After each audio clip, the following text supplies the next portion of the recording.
everybody, Jeremy with National Fire Radio. Welcome back to the 2024 calendar shoot with Fire and Safety Services here, the localized Pierce dealer in New Jersey. Today, Vineland, New Jersey, Cumberland County, Chief of Department, Luigi Tramontana. Chief, thanks for having us. You're welcome. Nice to have you here. Absolutely. So Vineland in Cumberland County, 59.9 square miles. It's the largest by land city in the state of New Jersey. Correct. Combination department. You have several stations. Give me a little breakdown about the department, Chief. So we have 5 volunteer stations, 130 volunteers, 1 paid station, 37 career staff, 3 EMS stations with 35 EMTs. How many years in the department, Chief? I have 32 years in the department. Fortunately, I have to retire at the end of the month. I've reached the age where it's time to go. So I enjoyed my career, but time to move on.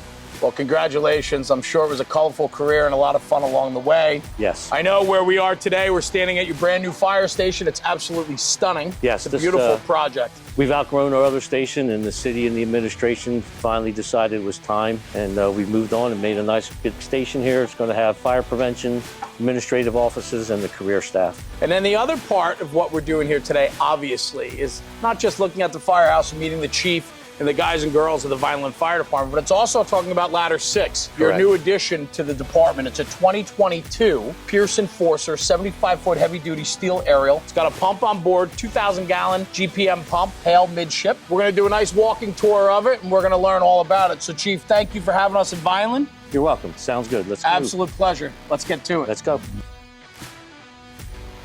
Okay, Chief, so here we are on the driver's side of the apparatus, a welcome addition to the fleet.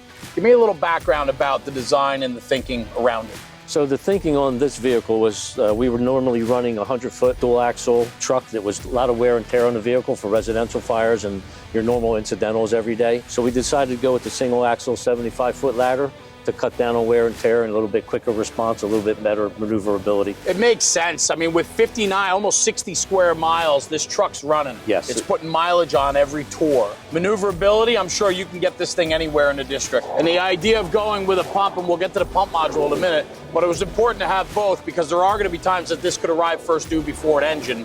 So you might be stretching. Correct. The engine runs all the incidentals. This will be second. Another incidental comes in, this vehicle would run. But if the engine's out on an incidental and a structure fire comes in, this truck is able to get there and be first due. Makes sense. Let's talk about the cab itself for a minute. It's an Enforcer chassis. Talk to me a little bit about staffing. So staffing on a good day, when we're not at minimum, is 4 on this ladder and 4 on our engine. If we get down to minimum, then we drop to 3 on this vehicle. We have the extra guys will run a rescue if we're not at minimum. What I love about that then is you design the interior around the configuration of how many people you're running with. Correct. Well, let's take a look inside. Some of the major considerations, we put the driver's air pack here, which makes it a little more accessible, gives us a little more compartment space in the compartments. We also have a plate on the dog box so that when we need to mount stuff, we're not going through the dog box into the engine compartment. Right. We put some boards on the back wall for the tools that we need to be accessible when we first get out of the truck, arrive on scene. And we got some brush guards here because the other trucks were getting beat up on the edges when they're getting in and out with their air packs. And we got these removable numbers, because we have a very good rotation process in place. When a vehicle gets a certain amount of years and the miles on it, we try to rotate them into the less busy stations. So these placards come right out and we can put them on another truck, drop theirs in here and be good to go. I know for me, one of the most important things we do is the amount of time that the crews are spending in the apparatus, right? We're getting busier and busier, tour after tour.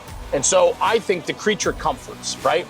We need good visibility for them. Correct. You know, low compartmentation so they can have a forward view, they can have a line of sight with the chauffeur and the officer. Really important considerations. Correct. Most of the time they sit in the 2 center seats in the back, which gives them a great vision of what's going on in front of them. Yeah. Okay, Chief, so here we are, Ladder 6 at the pump module. Let's talk about it for a minute. 2,000 GPM Hale midship pump. We're running 3 different cross lays. You got 2 1 3/4 trays and a 2.5-inch tray. Correct. Talk to me about that. So we got 200 foot of each. We've got the valves lined up with the cross lays to make it easy on the individual running the pump. We tried to have all our cross lays colored to match everything we've been doing in the last few years on all our apparatus. We tried to set the pump panel up the same as all the rest of the apparatus, so everybody's familiar with where everything is on the pump panel. We threw the controls in for the ladder on the pump panel so that when we're at minimum staffing, that the 2 jump men can jump into the fire and see what's going on while the operator of the truck gets everything set up in case we need any aerial operations. I love the opportunity that you have for the chauffeur that if he's getting you water in that primary line and can get the stick up into the building. And if he can do it from down here on his pedestal, that's fine. Typically, we love to get him up to the turntable, but if it doesn't work that way, you gave him that option here from the ground. Correct. Yeah. When we're at full staff, it does give us the ability to have somebody up on the turntable. Sure. But if we're pulling up to a working structure fire, the two guys are going to do one of the searches while the engine's doing the attack. Great. Let's move on and check out the rest of the rig. So, Chief, a big part of the process is including different people from beginning to end. And that means chiefs, officers, firefighters. Talking about the upfitting and the apparatus of putting equipment in and figuring out where you want it. Give me a little background on how you guys chose to do that. So for the last 7 or 8 years, 10 years, we've been trying to outfit the trucks the same compartment-wise. So you'll notice the Hamatro tools here. We try to get all our new trucks that are coming in, put the Hamatro tools in the same spot. We got that board up there. All the trucks have that board in the same spot. Right. And we try to get all the tools in the same spots on the same side of the truck. Not always the same compartment, but at least the same side of the truck, so everybody's familiar with what they're looking for.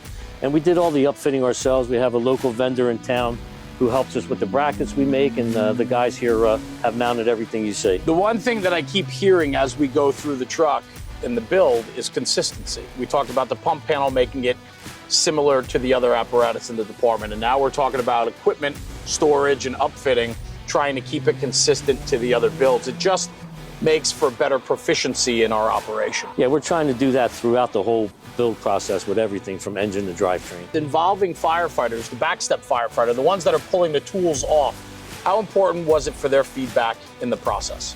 We just get them to give us their thoughts and ideas based on the trucks that we've already been running. And we try to make adjustments as we can. We can't always make them, but we try to do the best we can. Great. Let's work our way around to the rear.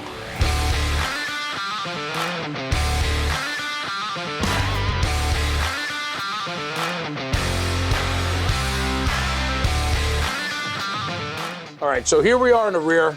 This is primarily an aerial. I know we got water and hose on it, Chief, but we also got to have a full complement of ground ladders. Correct. Super important. So what you guys decided to do with the torque box, you have a 3-section 35, 24, 28, a 16 roof, and then you have a 10-foot Fresno and a 10-foot folding. So you got a lot of ladder storage in the rear. I'm assuming that the 35 had to be 3-section to fit the ladder box. Yes, that's correct. Okay. Something else that stood out to me too is you guys maximized your space. You have 500 feet of 5-inch supply. You also have 300 feet of 3-inch in the rear too. There's times where this has to be the first due attack piece, so we've kind of complemented with everything we can to make it as universal as possible. Stabilizer controls in the rear as well. You have your rear inlet, and of course your placard here that you talked about before, thinking about the future and maybe titling this another piece down the road. Correct. Like I said, we have a really good rotation in process, and we try to stick by it. Yeah. Scene lighting with your on-offs right here, super important to have.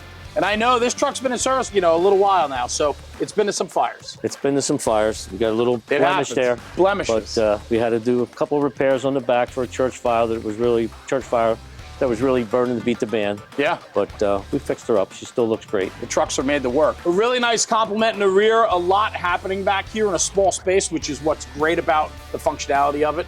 Excited to see what's around the corner. Sounds good.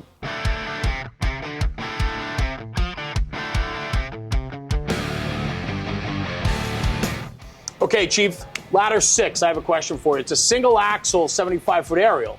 You're downsizing the footprint of the truck. This is only 37 feet 10 inches. Correct. You had a tandem axle rear mount prior. Correct. So to make sure you have enough compartmentation. So we lost some compartment space, but there's also stuff on the 100-footer that's for high-rise life hazard type things, which we really don't have everything on here that is necessary, because for that type of call, the 100-footer would be going. Right. So we just compartmentation on this is just to meet what we need for our everyday activities, not the out of the ordinary stuff. Well, it makes sense, right? So looking at it here, we love the saw compartment. Everybody loves the saw compartment on the truck, but it's nice. You have your bundles here, your rip pack, SCBA storage, the bottles, right? How important? Well, we have one spare bottle for each SCBA, but we also have our rescue coming to most calls, which we can fill bottles. So a surplus of bottles on the truck just did not make sense. Yeah. Originally designing this piece, it's important to break down when you're designing fire apparatus the amount of equipment that has to go on. You guys had a real good game plan up front of understanding what needed to be on the footprint. Correct. The guys, they told us what's most important, and that's what we tried to do. And like I said, we try to do everything the same from truck to truck. So all the other trucks, the saw compartment is in the back, The high-rise packs are either on the side or in the compartment on the side. So like I said, on the other side, we try to keep everything on the same spaces in the same areas so people don't have to think. Okay, Chief, some other considerations before we wrap. Talk to me about the design itself and some of the mechanicals. All right, so the design itself, many years ago, we went with the 450 Cummins. So we try to follow the same drivetrain throughout. The brakes, the engine, the transmission, the rears. We did add a Thelma brake system maybe 3 or 4 trucks ago. And we went from replacing brakes every 8 to 10 months to almost 2 years, 3 years without having to replace brakes with the Thelma. Right. That's something unique. We also put in a hatch in the back to get to the fuel tank with 2 fuel gauge sensors. And we always had an issue with fuel gauge sensors, so now if something goes wrong, we just switch the wires and the fuel gauge is working fine. And we moved all the foot pedals on the officer's side up to buttons on the dash, which makes it a little easier for the officer to run the siren, run the cue, whatever. Learning from your past builds is important. And then it's taking that information and saying, we need consistency, we want to line it up with our other apparatus. It helps streamline maintenance too. Correct, and maintenance-wise, we keep one set of filters, we keep one set of brakes, we keep one set of belts, one set of this, one set of the other, which makes it very easy at 3 o'clock in the morning when the truck breaks down. All you got to do is call, and the parts are here on our parts shelf or at the city's maintenance facility. A lot of great considerations went into this build. Why don't we head over to the front and we'll start the wrap. Sounds good. Good.